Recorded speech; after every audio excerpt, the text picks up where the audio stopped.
حضرت امام حسین تشریف لائے، بچوں سمیت آئے۔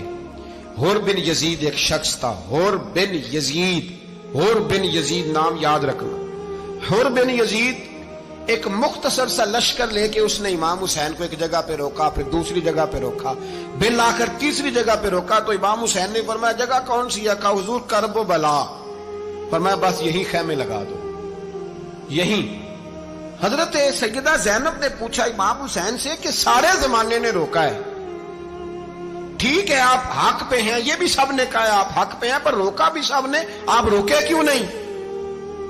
تو ابن کثیر اور ابن اسیر لکھتے ہیں کہ امام حسین رو پڑے، کہنے لگے بہن میں رک جاتا پر میں نے رات کو نانا مصطفیٰ کو خواب میں دیکھا ہے۔ تو حضور نے فرمایا حسین اگر آج یہ رواج پڑ گیا نا یزید جیسے لوگوں کا تو قیامت تک پڑا رہے گا، پھر لوگ کہیں گے کوئی نکلا نہیں تھا تو ہمیں بھی نکلنا، پھر لوگ ظالموں کے سامنے گردنیں جھکانے کے عادی ہو جائیں گے۔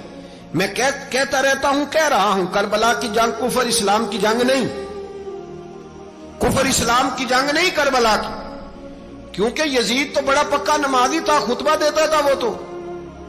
جب امام حسین رضی اللہ تعالیٰ عنہ نے کربلا کے میدان میں جمعے کا دن تھا تو یزید کے سامنے کو بات کرنی شروع کی عمر بن سعد کے سامنے، تو عمر بن سعد کہنے لگا حسین زیادہ باتیں نہ کر، ہمارا جمعہ لیٹ ہو رہا ہے، جنگ کے لیے تیار ہو، فٹافٹ آ، اہل بیت نبوت کو قتل کریں گے اور قتل کے بعد پھر نماز پڑھیں گے اور پھر کہیں گے اللہم صلی علی محمد وعلی آل محمد، اسی نماز میں پھر درود بھی پڑھیں گے۔ یہ کیسا مرتبہ ہے، کیسا انداز ہے، دوستی قاتل سے بھی مقتول سے یارانہ بھی۔ حور بن یزید امام حسین سے کہنے لگا مجھے حکم ہے آپ کو روکنے کا، آپ آگے نہیں جا سکتے۔ امام صاحب نے فرمایا وجہ؟ زمین اللہ کی ہے۔ اس نے کہا آپ بیعت نہیں کر رہے، یزید کی حالات آپ کے حق میں درست نہیں ہیں، آپ نہیں جائیں گے۔ امام روک گئے۔ ظہر کی نماز کا وقت ہوا تو حضرت علی اکبر امام حسین کے بڑے صاحبزادے انہوں نے اذان ظہر پڑھی تو حور بن یزید کے لشکر نے امام حسین کے پیچھے نماز ادا کی۔ کہا بھئی تم مقابلے میں آئے ہو، نماز پیچھے پڑھتے ہو؟ کہا حضور مقابلہ تو تلواروں سے کر رہے ہیں پر ہمارا دل تو مانتا ہے نا کہ مصطفیٰ کا نواسہ بڑی شان والا ہے۔ حور بن یزید نے 3 نمازیں لشکر سمیت امام حسین کے پیچھے پڑھی ہیں، 3 نمازیں، ظہر اثر اور مغرب۔ پھر امام حسین کے سامنے شرائط پیش کی کہ آپ کو یہاں گھیر لیا گیا ہے، یہاں آپ بیعت کریں گے، یہاں جنگ کریں گے، 2 ہی باتیں۔ امام حسین نے فرمایا نہیں بھائی بیعت تو میں نہیں کرتا، اس کے علاوہ تم جو کہتے ہو میں کرنے کو تیار ہوں۔ اس نے خط لکھا، عبید اللہ ابن زیاد کو ایک بندہ دوڑایا پیچھے، کوفے چند میل پہ کوفہ تھا، کہا وہ نہیں مان رہے، کیا کرنا ہے؟ تو حسین ابن علی ہے، میں زیادہ دیر انہیں روک بھی نہیں سکتا۔ انہوں نے پیغام دیا حور بن یزید کو کہ کرنا کچھ بھی نہیں، ان کا پانی بند کر دو، بلیک میل کرو، کھانا پانی نہیں ملے گا، چھوٹے چھوٹے بچے ہیں، خود ہی مان جائیں گے۔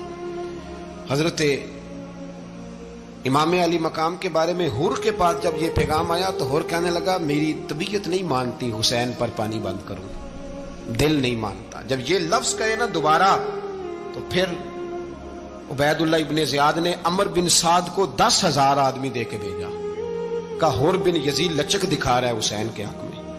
ایک رے کا علاقہ تھا، بڑی وہاں فصل ہوتی تھی، لوگ کوشش کرتے تھے وہاں کا گورنر بننے کی، کوشش کرتے تھے۔ تو عبید اللہ ابن زیاد کہنے لگا تمہیں رے کی گورنری ملے گی، سب سے سرسبز و شاداب علاقہ، تمہیں وہاں کا گورنر بنایا جائے گا اگر حسین کے خلاف لڑو گے۔ یہ اتنی زبردست ہوتی ہیں گورنریاں کہ گورنریوں کے لیے لوگ نسل رسول کے خلاف بھی نکل آتے ہیں، یہ اتنی تگڑی ہوتی ہیں، اتنی جلدی وفاداریاں بدلتی ہیں۔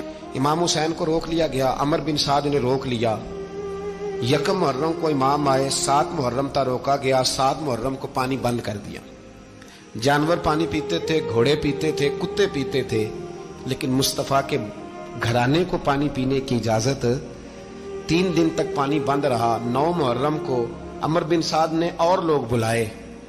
شمر ایک بڑا سخت آدمی تھا، سنگ دل بدبخت، جس نے حضرت علی اصغر کے گلے پر تیر مارا تھا، وہ اور لشکر لے کے آیا۔